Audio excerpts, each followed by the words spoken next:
Feeling suffocated in your own house? Not getting enough fresh air within the confinements of concrete walls? Are you spending on the air purifiers to get fresh air?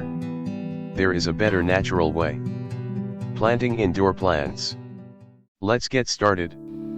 Please watch the video to know about the plants that will help in getting fresh air and lots of oxygen 24/7. Aloe vera plant. Helps reducing dental plaque, accelerating wound healing, preventing wrinkles, and managing blood sugar.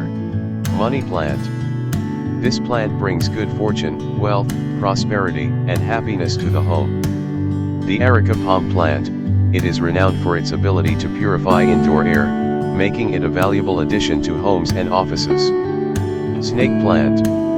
This plant cleanses any bad energy in the house and spreads positivity. Basil plant. The presence of holy basil is believed to increase piety, meditation, purify, and protect against ill health. Happy planting! Thanks for watching. Stay healthy, stay wealthy, and spread love. See ya.